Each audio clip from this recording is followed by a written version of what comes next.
Gubernurnya yang Gubernurnya. dikejar ya, karena mengambil kebijakannya dia, Belum yang gubernur, mengatur ini kerja sama ini itu dia. Atau karena Nah, masih di bawahnya adalah sekda gitu loh. Ya. Iya. Audio Jungle.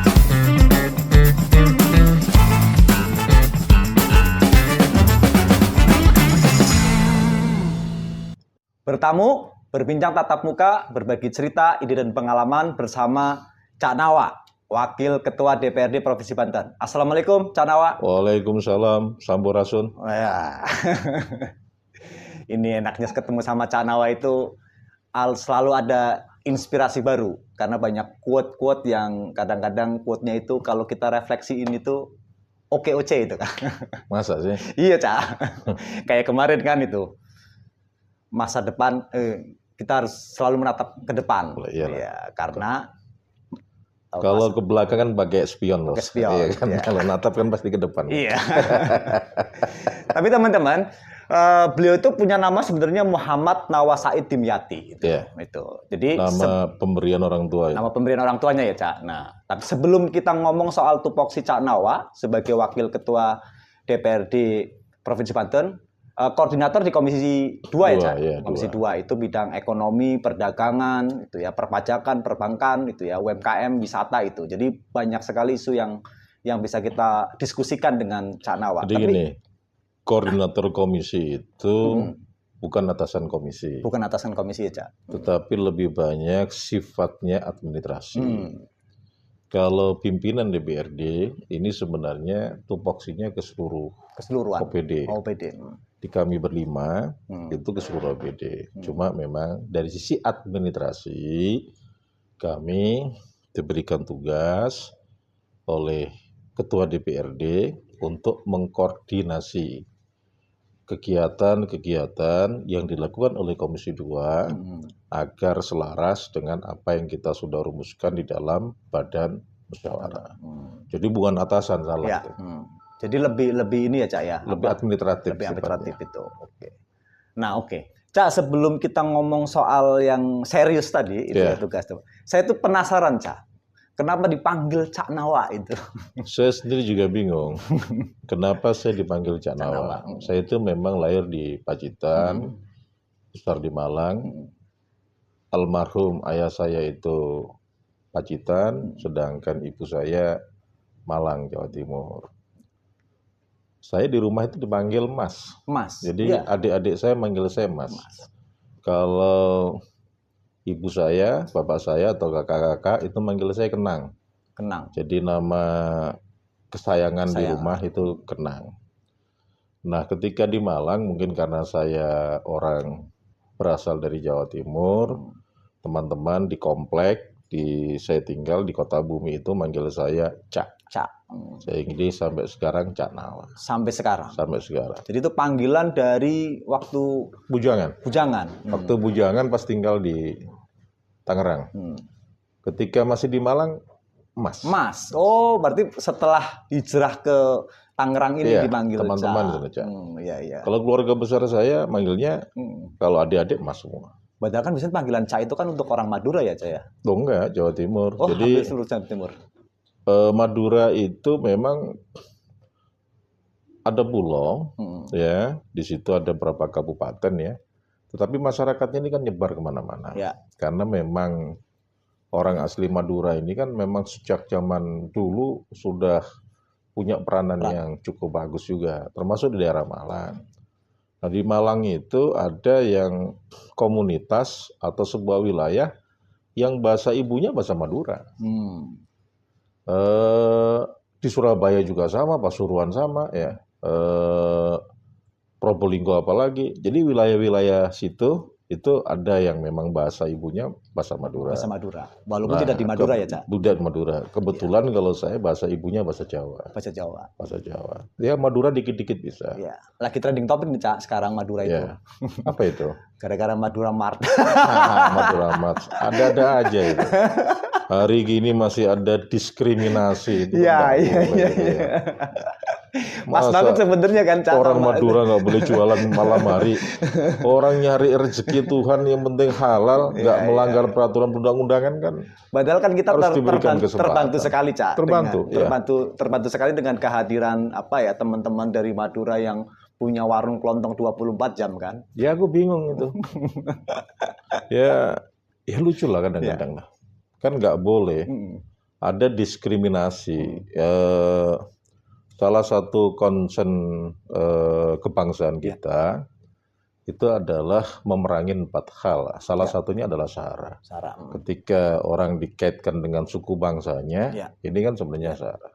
Dan ini harus kita tentang sejak di dalam pikiran sebenarnya. Ya. Jadi jangan sampai keluar. Kalau kemarin kayak begitu kan malu-maluin. Iya, dan harusnya kan disupport karena mereka itu kan sektor UMKM yang real memberikan kontribusi terhadap ekonomi kita kan, Cak. Betul ya. Ya kalau ingin dipajekin, pajekin gitu kan. Ya ingin retribusin.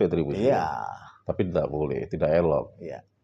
Toko Madura tidak boleh buka sampai ya kan nggak betul. Iya, iya. Khawatirnya kan tadi Cak mencerempet ke isu tadi ya sara dan sebagainya. Ya pastilah. Pasti ya. Ini kan kita satu bangsa, Ya. satu bahasa. Ya, jadi kan nggak boleh kita yang model-model kayak begitu. Justru itu kan konsep yang keren ya warung kelontong teman-teman dari Madura yang harusnya dicontoh juga. Termasuk mungkin Provinsi Banten harus mencontoh itu ya, Cak. Sebenarnya yang harus dicontoh itu adalah tradisi untuk mendapat ridho Tuhan, yaitu bagaimana bisa menghidupin keluarga. Ini yang sangat luar biasa. Atau yang biasa kita sebut dengan etos kerja ya. Ya. Ya, yang perlu kita contoh adalah etos kerjanya. Jadi etos kerja yang sangat luar biasa, gimana caranya supaya anak bisa sekolah, makanan cukup di rumah, sandang papannya juga bagus ya. Itu yang kita harus contoh dari etos kawan-kawan yang berasal dari Madura. Ngomong-ngomong soal etos kerja, saya jadi ingat kemarin BPS itu baru saja merilis, Cak. Pengangguran. Ya, salah satunya soal tingkat pengangguran terbuka itu. Tapi secara persentase ini masih ranking 1, Cak, itu. Dan headline di pemberitaan itu kan Banten menempati posisi 1 pengangguran tertinggi. Kalau nah, ini seperti apa, Cak? headline di media massa itu kan tergantung kalian gitu. Ya, itu yang disebut dengan framing kan ya. Ada 2 berita. Angle, ya, misalkan nih contoh nih, ada 1.000 rumah. Ya, program 1.000 rumah yang dibangun oleh pemerintah provinsi. Udah kebangun 900, ya 100 belum. Kalau di korannya ditulis 100 rumah mangkrak belum terbangun, kan beda juga kan.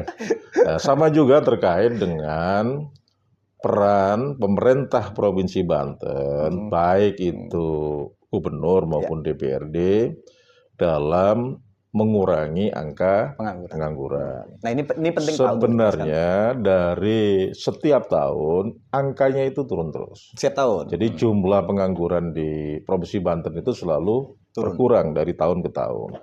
Memang kurangnya tidak radikal. Nggak signifikan Nggak gitu. signifikan ya. Sekarang aja 0,1%, Cak. Ya, 0, sekian. Nah, itu yang jarang diketahui oleh publik. Karena itu tidak dijadikan handle media. Coba kalau ditulis 61.000 masyarakat Banten mendapatkan pekerjaan ya kan ya. Kan beda juga kan itu berita. Itu kan soal berita. Tetapi kan sebenarnya bukan itu persoalannya. Realitasnya dari sisi angka jumlah pengangguran terbuka di Provinsi Banten ini masih tinggi. Dan itu yang menjadi salah satu konsen kawan-kawan di DPRD Provinsi Banten. Salah satunya kemarin pada saat kita melakukan rapat LKPJ, evaluasi terhadap kinerja pemerintah daerah selama 1 tahun. Ini juga menjadi salah satu sorotan yang penting. Kebetulan saya yang menyuarakan. Jadi soal bagaimana caranya mengurangi angka pengangguran agar lebih signifikan, terbuka. Nah, pengangguran ini kan ada yang diakibatkan oleh angkatan kerja kita yang lulus SMK, ini tidak tersalurkan. Nah, makanya kita minta ada sebuah langkah yang konkret dan lebih jelas, yang tidak hanya diserahkan kepada dinas pendidikan dan dinas tenaga kerja, tetapi langsung dikoordinir oleh gubernur melalui misalkan Sekda. Sekda kan ada asda ekonominya. Ya, bagaimana mewujudkan kerjasama sekolah, kerjasama pemerintah Provinsi Banten dengan perusahaan-perusahaan yang ada di wilayah Provinsi Banten, khususnya adalah dalam menerima angkatan kerja. Bagaimana sekolah-sekolah SMK kita ini bisa link match, model kurikulumnya diselaraskan dengan kebutuhan daripada perusahaan-perusahaan tersebut, dan itu harus ada kerjasama yang jelas, payung hukum yang jelas. Yang kedua, bagaimana kita juga meningkatkan peran dari Dinas Industri Perdagangan. Misalkan mendorong atau membuat program pembuatan entrepreneur baru. Ya. Programnya seperti apa? Tidak perlu banyak-banyak. Misalkan per kabupaten kota nggak usah banyak-banyak. Misalkan 100. Kalau seandainya per entrepreneur itu dibutuhkan anggaran sekitar 200, kan berarti 200 kali 800 kan nggak besar itu. Ya, karena kalau itu terjadi, maka kan juga akan ada serapan angkatan kerja. Terus juga bagaimana caranya meningkatkan peran daripada Dinas Koperasi dan UMKM. Pembinaan koperasi-koperasi yang sudah ada di tengah masyarakat, yang sudah berjalan selama ini agar bisa lebih mampu menggerakkan roda ekonomi karena perputaran uang, dan juga pembinaan yang lebih baik lagi terhadap pelaku UMKM, baik dari sisi aspek kemudahan mencari akses modal maupun juga akses bagaimana cara untuk memasarkan, perizinannya dibantu dan lain sebagainya. Karena memang selama ini Pemprov ini dalam mengurangi angka kemiskinan dan pengangguran kan memang lebih banyak titik tekannya itu kepada seolah-olah disnaker, padahal sebenarnya kan tidak. Sebenarnya kan pendidikan, anggarannya kan paling besar tuh. Karena kan kalau akarnya kan di situ. Kenapa orang itu bodoh? Karena miskin. Kenapa miskin? Bodoh. Makanya sekolah, nggak ada biaya, makanya harus ada reformasi di bidang pendidikan, dan itu sebenarnya sudah dijalankan kan sejak awal, sejak tahun 2017 ya. Artinya tingkat pengangguran terbuka di Banten ini kenapa penurunannya tidak signifikan tuh karena belum ada belum ada sinergi antara satu dinas satu dengan dinas yang lainnya gitu, Cak. Jadi masih sektoral. Masih sektoral ya. Jadi seolah-olah ini bebannya dinas tenaga kerja saja, padahal kan tidak. Padahal kan dinas tenaga kerja itu kan kalau secara tupoksi itu cuma hubungan dengan perusahaan saja kan itu. Jadi itu tadi, jadi harus dipimpin langsung oleh gubernur, mungkin lewat Sekda. Sekda tugaskan yang mengkoordinir misalkan Asda bidang ekonomi, Asda berapa, Asda 2 ya. Itu seperti itu. Jadi Asda pun juga ada jelas tugasnya. Atau perlu nggak, Cak? Kayak semacam tim percepatan. Ya, kalau seandainya itu memang harus dibuat, silakan saja. Tetapi sebenarnya bukan tim yang kita cari, tetapi adalah political will dari kepala daerah untuk merangkai berbagai macam persoalan tersebut dan didelegasikan kepada aparatur di bawahnya. Berarti boleh dikata dong ini masih belum terlalu serius banget ya. Belum radikal. Jadi belum radikal. Jadi bikin kebijakannya itu belum radikal. Iya. Sekali-sekali harus radikal loh. Seneng sama Canawa ini ya. Jadi dia bisa mengkritisi tapi nggak langsung. Tapi iya. Iya kan? Iya betul. Banget. Iya, karena saya lihat selama ini misalnya termasuk saya di lapangan ketika misalnya tingkat pengangguran terbuka nih kita ranking 1 nasional itu. Yang dikejar itu dinas tenaga kerja itu ya. Padahal ada dinas pendidikan yang harusnya dia juga mempersiapkan SDM kita. Sebenarnya bukan dinasnya, gubernurnya yang dikejar ya. Karena mengambil kebijakannya dia. Yang mengatur ini kerjasama ini itu dia. Atau karena masih di bawahnya adalah Sekda gitu loh. Iya. Itu yang perlu jadi jangan kepala-kepala dinas. Cari kepala dinas. Tapi gubernurnya, Cak. Gubernurnya. Kan masih PJ, Cak. Ya kan gubernur dia. Iya, PJ itu kan cuma nama saja. Kewenangannya bersama dengan gubernur. Bersama ya. Ya, cuma nggak bikin visi misi saja kan. Iya kan, nggak bikin perda RPJMD saja, kerjanya sama kok. Iya, tapi kan secara efek psikologis Cak, dengan mungkin Enggak beda kali lah, Cak. enggak. Oh, Enggak. PJ-nya juga udah lama kok. Udah Mana lama ya? ada PJ sampai 2 tahun ya? Iya. Ini kan 2 tahun. Bahkan jabatan definitifnya adalah sekda ya Cak. Sekda. Habis itu Sekda. tambah lagi kan? Iya, panglima Diusulin lagi oleh DPRD, panglima kan? besarnya ASN. Jadi sebenarnya langsung PJ bagaimana memimpin concern di bidang itu. Saya tahu ya PJ ini kan mencoba untuk mengurangin Ya. jarak kemajuan antara utara dan selatan. Saya tahu persis. Sehingga kemarin itu ada cukup besar alokasi anggaran dari APBD Provinsi Banten ini yang dipakai untuk membangun jalan yang diserahkan oleh pemerintah kabupaten karena nggak mampu ya, diserahin tingkatkan status kemudian dibangun sekarang. Seperti kayak di Pandeglang, di Lebak, Ya. itu kan seperti itu. Padahal kalau menurut saya itu penting, tapi ada yang juga yang lebih penting, PR utama. Apa itu Cak? Ya angka pengangguran ini kan selalu tinggi Iya, betul. dari tahun ke tahun. Turunnya. Jadi dari turunnya kecil sisi gitu. ya turun. Dari sisi psikologis pemberitaan orang kan bilangnya Banten tempatnya pengangguran. Iya. Meskipun jumlah orang nganggur di Banten itu lebih sedikit dibandingkan orang Di Jawa Tengah. Jawa Tengah yang nganggur, orang Jawa Timur yang nganggur, Secara orang jumlahnya, Jawa Barat yang nganggur kan gitu kan? Secara jumlahnya. Secara jumlah, tapi kan begitu di-compare dengan jumlah penduduk. Ya, itu seperti itu. Itu ya. Dan selalu yang dimunculkan adalah tidak inline-nya antara angka pengangguran dengan angka kemiskinan. Karena di Banten itu angka kemiskinannya kecil. rendah ya. Setiap tahun itu terus berkurang kan. Sama juga nggak signifikan juga. Paling 0, sekian, 0, sekian, tapi turun. Tapi indeks kebahagiaannya enggak Cak. Enggak inline ya, inline. Ya. Kalau indeks kebahagiaan kan survei. Kita nggak tahu metodologi surveinya seperti apa dan sebagainya. Itu mah debatable lah ya. Harus ada perdebatan akademik yang lebih. Wong realitasnya setiap tahun orang pada datang ke Banten kok. Iya. Ya kan? Kalau indeks kebahagiaannya paling rendah, ya kita perlu bedah juga metodologi surveinya seperti apa, ya kan? Kita bicara yang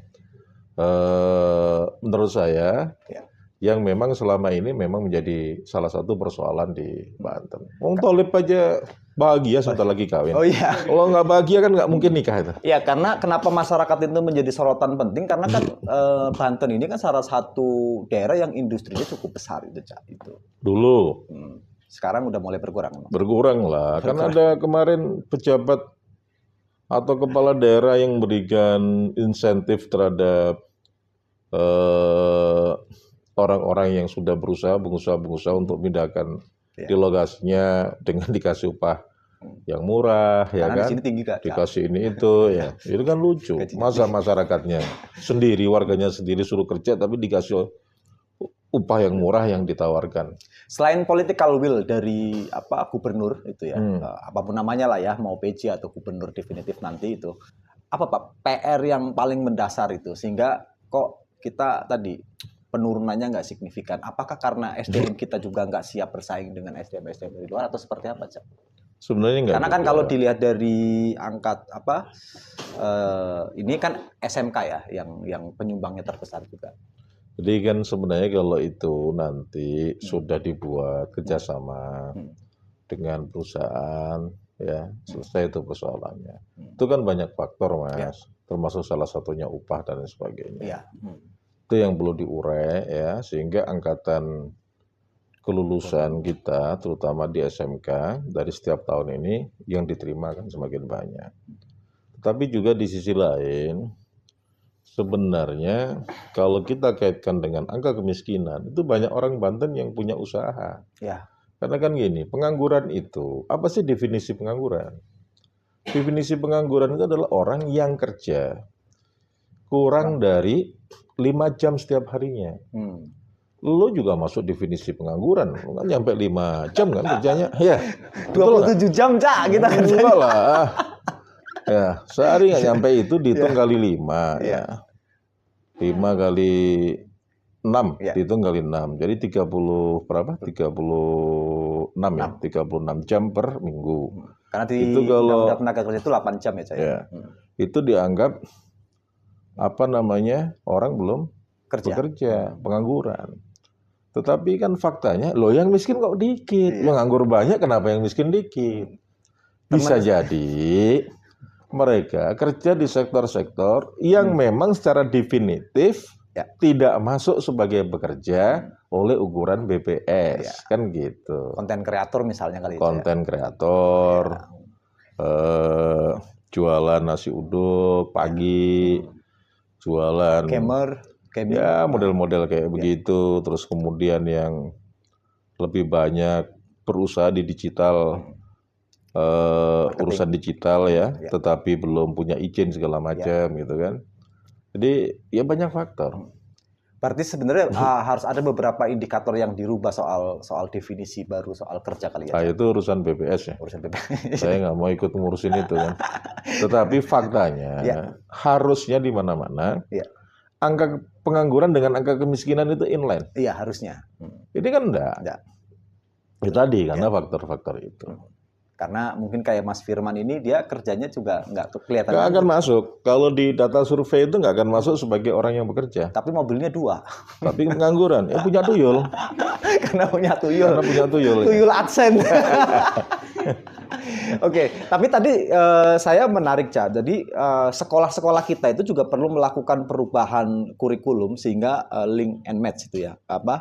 Kurikulum yang dipelajari di sekolah itu juga match dengan kebutuhan industri. Ini kan yang Jadi kan kalau SMK itu kan memang disiapkan skill ya. ya. Artinya Siap udah kerja, siap lulus. kerja.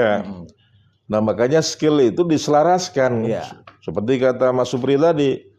Lah itulah perlu ada gubernurnya turun gunung, panggil nih dinas-dinas terkait ya, kemudian panggil perwakilan pengusaha dan lain sebagainya, itu selesai itu urusan. Harusnya ketemu. Iya, dan itu harus serius gitu kan, harus serius menyelesaikan. Kalau enggak, ya setiap tahun terus seperti ini nggak serius-serius. Tapi saya sering lihat tuh Pak Gubernur kan suka keliling sekolah-sekolah itu.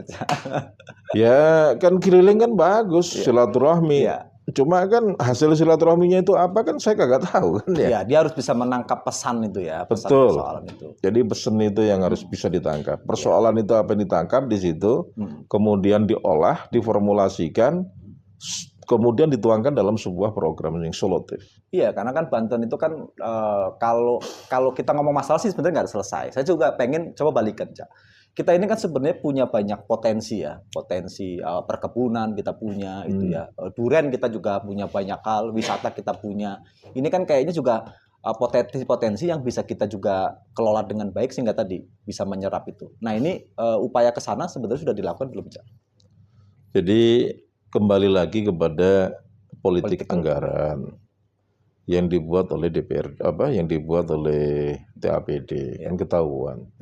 Kamu baca postur anggaran per dinas juga udah tahu orientasinya seperti apa. Jadi lebih banyak sekarang itu sampai saat ini Pemprov itu masih berkutat di layanan dasar, pendidikan, kesehatan, infrastruktur, ya kan.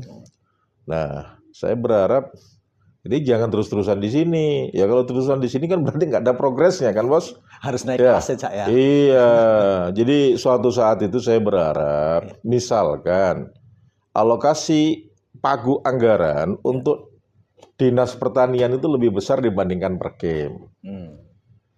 Atau Dinas Koperasi UMKM itu lebih besar ya dibandingkan ya nggak mungkin kalau itu Dinas PUPR misalkan ya. Yang infrastruktur ya. Iya, yang infrastruktur. Kan infrastruktur udah hampir selesai, Cak. Jalan juga hampir selesai kita. Nah itu kan persoalannya kenapa masih tinggi terus kan anggarannya?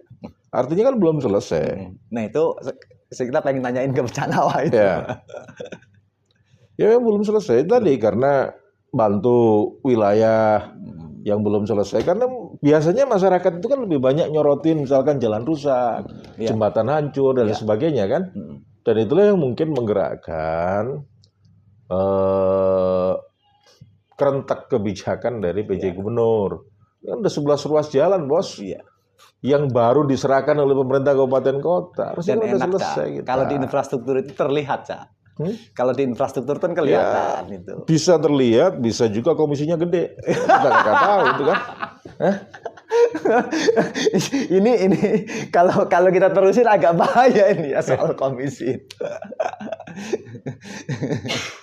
Artinya sebenarnya PR-nya masih banyak ya Cak ya, artinya itu. Tapi tadi Cak, soal koordinasi antar dinas ini saya kira yang juga jadi harus. Itu tugas gubernur mendatang ya. Tugas gubernur mendatang itu kan mereka yang maju sekarang siapa nanti. Ya. Itu kan harus mampu membaca potret geografis, potret kultur ya, ekonomi dan lain sebagainya yang ada di Provinsi Banten, yang kemudian harus dicarikan berbagai macam solusinya yang kemudian mewujud kepada visi misi ketika dia nyalon kepala daerah. Kan kita harapkan kan begitu. Misalkan contoh, apakah Kabupaten Serang itu kita mau jadikan kota metropolitan, kita usir warganya, kita ganti warga yang baru, ya misalkan.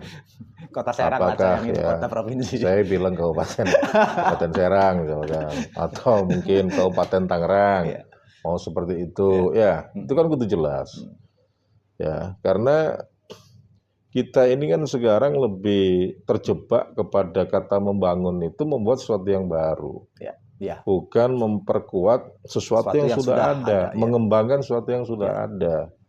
Makanya tadi sebelum Mama Supri, saya dengan Banten Story itu salah satu yang dibahas itu adalah ya seperti tadi.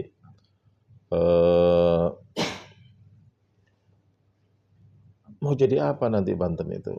Mau tinggal di mana itu orang asli Banten ketika semuanya jadi metropolitan gitu kan?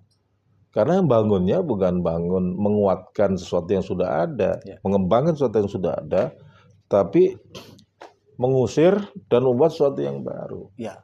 Dan banyak persoalan-persoalan pertanahan kan di soal itu kan. Yang memang salah satunya sih yang kita lihat itu ya, setiap ganti kepemimpinan itu selalu aja seolah-olah yang kemarin itu kita tutup gitu ya, kemudian kita buka baru itu dan ngulang lagi dari nol lagi, ngulang lagi. Kesannya begitu ya Cak, pengamatan saya juga begitu.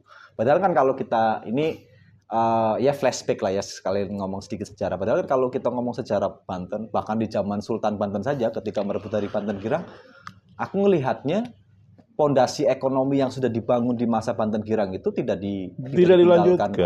Salah satunya kita nggak punya pelabuhan, Mas. Iya. Harusnya kan kita punya pelabuhan yang berskala nasional lah minimal atau internasional. Kita nggak ada. Tidak ada political will yang lakukan. Merak kan bukan punya kita. Punya pusat ya. Yang punya provinsi maksudnya. Iya. Baru bikin itu di mana? Di Pakuaji di mana? Tangerang. Cituis. Itu ada yang masuk penjara itu. Kacau. Nah. Baru mau ke sana. Iya kan? Ngeri-ngeri sedap. Lo enggak. Padahal juga sayang ya saya. Iya, sayang. Kan kita perlu. Iya, padahal perlu. Kan Banten ini selain gunung, selain sawah kan juga laut. Dan kalau kita mengacu kepada sejarah, kita ini kan punya pelabuhan yang bagus, sehingga hampir seluruh bukan hasil ya, saya bilang hampir seluruh penguasa-penguasa di mana-mana dalam melakukan lalu lintas ekonominya datang ke Banten. Sehingga Banten mengalami zaman keemasan. Ya kita punya bandara, tapi kan yang ngurusin bukan kita, Bos. Orang lain. Nah ini yang perlu menurut saya oleh pemimpin yang akan datang itu dipikirkan. Ada program bagus penguatan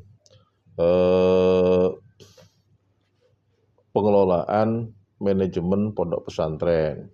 Pondok pesantren dikasih bantuan dari pemerintah provinsi, tapi kan kemudian mandek gara-gara kasus. Ya, kalau yang kayak begini kemudian berhenti nggak dilakukan karena ada kasus.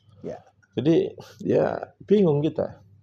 Mau bikin bandara ada kasus. Bikin pelabuhan ada kasus. Itu saya bingung itu. Mau benerin rumah sakit Kayak kasus. Kenapa Cak selalu dalam pembangunan itu selalu ada korban?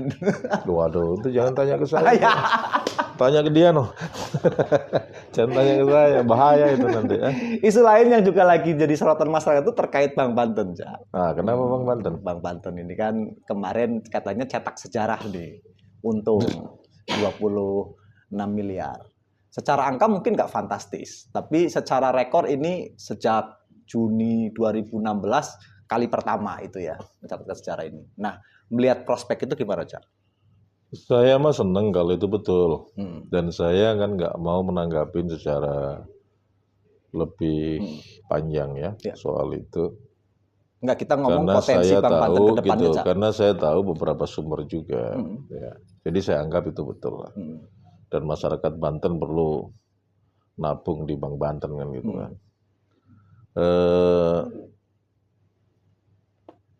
Tujuan didirikan Bank Banten itu kan sebenarnya agar masyarakat Banten ini mudah mengakses kredit. Kredit ya. Ya. Itu aja dulu. Sekarang mudah nggak mengakses kredit di Bank Banten? Belum, pernah nyoba Pak. sih, Cak. Kenapa belum? Karena Bank Banten masih ngurusin dirinya sendiri yang belum selesai. Jadi kita berdoa, kita berharap Bank Banten bisa menyelesaikan persoalan internalnya dulu. Kan supportingnya sudah ada kemarin, Perda sudah di Perda sudah, tapi supporting yang lain-lain. penanaman penyertaan modal belum. RKUD. RKUD kan nggak nambah modal. Jadi RKUD itu nggak akan membuat status Bank Banten bagus. Nggak cukup. Yang ya ini enggak. Itu kan duit kas daerah yang berputar saja kan. Tetapi yang perlu dilakukan di Bank Banten itu adalah penyertaan modal. Dari masing-masing kabupaten kota. Iya. Cuma mau enggak gitu lah kabupaten kota itu mau nyertain modal kan kita nggak tahu juga. Karena ini kan serba dilematis, Bos. Ya. Dan menurut saya nggak perlu kita bahas. Nanti banyak orang nyalain saya lagi. Iya kan? Tapi sebenarnya sebagai potensi itu potensial ya, saya. Karena kan sesuai dengan tujuannya kan bagus ya. Ya kalau menurut saya sih kalau seandainya nggak bisa jadi bank konvensional dari PPR juga nggak apa-apa. Yang penting akses kredit, ya akses ekonomi masyarakat Banten itu mudah. Ya, itu yang paling kan penting buat saya. Tadi kan saya coba nyambungin permasalahan kita soal pengangguran, padahal kita juga punya potensi UMKM dan sebagainya yang itu juga butuh permodalan yang kuat, kemudian pembinaan packaging sampai pemasaran. Iya, makanya kan itu kan sebenarnya ditujukannya untuk itu. Cuma kan belum clear and clean. Betul kan? Biarkan clear and clean dulu ya. Dari sisi manajemen sekarang sudah mulai bagus, sudah ada keuntungan. Ini kan perlu. Kalau trustnya masyarakatnya semakin tinggi kan semakin bagus. Kan itu kan, Bos. Sama berarti, Cak. Butuh kebijakan yang radikal juga itu. Ya keberanian lah PJ ya. Alokasikan anggaran penyertaan modal untuk Bank Banten, nggak usah gede-gede. Bangsa-bangsa 300 miliar. Dikasih lagi, suntik lagi. Suntik. Nanti ada yang komplain, Cak, manja amat itu ya. Ya bank daerah. Ya. Di mana-mana seperti harus itu. disupport itu ya. Kan pilihannya kan dua, Mas. Kita ingin selamatkan. Bank ini ke depan bisa tumbuh dan berkembang. Dalam tanda kutip harap-harap cemas kan, spekulatif kan ya. Ya namanya kebijakan bisa sukses bisa enggak. Atau kita biarin. Kita tutup gitu loh. Ada dua hal sebenarnya. Nah, pilihan kebijakannya adalah menyelamatkan itu. Kan kemarin sudah kita bantu dengan penanaman modal sebenarnya. Ketika RKUD nggak bisa keambil itu masuk ke penyertaan modal. Cukup gede juga kan, 1,3 atau 1,5 triliun. Lumayan. Tapi kan bukan uang. Catatan. Jangan-jangan 26 miliar itu juga catatan lagi. Jangan-jangan. Tapi enggak ya. Ya enggak lah, itu uang. Uang ya kan. Ya apa? Memang lagi-lagi butuh keberanian, terus juga egosentris antar masing-masing OPD. Mungkin juga termasuk pemerintah kabupaten kotanya nggak, Cak? Ya. Karena sulit. kan kalau misalnya. Jadi gini, Mas, ada dua hal. Pertama, SE Mendagri itu banci. Kenapa saya banci? SE itu bukan dasar hukum, Ya. Sekedar hanya sekedar himbauan. himbauan. Harusnya ada peraturan Mendagri mewajibkan seluruh pemerintah kabupaten kota memindahkan RKUD-nya ke Bank Banten. Itu baru benar. Atau bahasa Karena- dipercantiknya ini, Cak. Seluruh kabupaten kota wajib di bank pembangunan daerahnya. Enggak, RKUD-nya diserahkan ke situ. Itu baru benar. Kalau kayak begini belum tentu kepala daerah pada ngikutin. Iya. Meskipun isinya kepala daerah PC semua kan. Iya. Terus yang kedua, tapi itu belum menyelesaikan persoalan. Karena persoalan di Bank Banten itu likuiditas, modal. Hmm. Makanya ada kerjasama dengan Bank Jatim. Jatim. Cuma progresnya sampai mana, saya kan belum tahu ya, Iya. sampai seperti apa. Karena baru kemarin katakan MOU-nya juga. Ya kan, kalau MOU itu kan bisa jalan terus, bisa berhenti. Seperti ya. Baru MOU soalnya. Tapi Cak, terlepas dari segala macam persoalan yang ada itu ya, masa kalau dari catatan Canawa ini itu ya, apalagi di penghujung kepemimpinan DPRD yang sekarang ini, apa Cak yang catatan yang cukup bagusnya, kemudian yang PR-PR-nya kan tadi sudah kita cukup bahas. Jadi di Kalau capaian-capaiannya bidang itu sih. infrastruktur cukup bagus. Layanan bidang pendidikan kesehatan juga cukup bagus ya untuk layanan dasar. Yang lain-lain ya normal-normal aja lah. Kita berharap kepala daerah ke depan Ya. itu punya visi tentang kelautan ya. Ya. Kita minta mereka punya visi bagaimana menjadikan Banten sebagai lumbung pangan nasional ya. Karena itu nanti kan berkaitan dengan kebijakan tata ruang wilayah ya dan lain sebagainya. Itu aja harapan saya, sekaligus untuk menjaga saudara-saudara kita yang turun-temurun selama ini menggantungkan hidupnya di sektor laut, yang menggantungkan hidupnya di sektor pertanian. Jangan sampai mereka nanti terlindas oleh perkembangan zaman ya, oleh yang katanya modern gitu kan ya. Sehingga mereka harus tercerabut dari akar budayanya dan tinggal di sebuah wilayah yang lain. Kenapa Mas? Kalau misalkan saya tanya, misalkan ada kawan sampai namanya Tolib yang besok mau nikah, itu orang Malimping ya. Ya. Dia di sana ya nggak punya uang, itu masih bisa hidup. Oh. Jadi keluarga itu nggak punya uang masih bisa hidup. Makan masih 2-3 kali sehari. Karena hasil Ya, pertanian. karena dia berada di dalam rumah tinggal dia. Tradisi, akar budayanya, ya, kemudian hubungan kekeluargaan di wilayah tersebut. Tidak ada di wilayah mereka orang mati kelaparan. Tetapi ketika dia tercerabut dari akar budayanya, dia pindah misalkan ke Jakarta, ya, Ke Tangerang kayak sekarang atau ke Tangerang misalkan. Udah jadi anak metropolitan. Nggak ada makanan segala macam ya mati beneran bos, nggak dapat makan. Nah ini yang kadang-kadang tidak pernah dihitung ya oleh kawan-kawan yang diberikan mandat oleh rakyat untuk menjadi pemimpin. Ya, jadi kadang-kadang nggak berhitung soal itu. Artinya selain fokus urusan infrastruktur, pembangunan sumber manusianya ya, Cak? Bagaimana mengembangkan potensi yang sudah ada itu jauh lebih penting dan menurut saya adalah hakikat daripada sebuah pembangunan itu. Kuncinya di pendidikan kali ya, Cak? Kuncinya di kebijakan gubernur.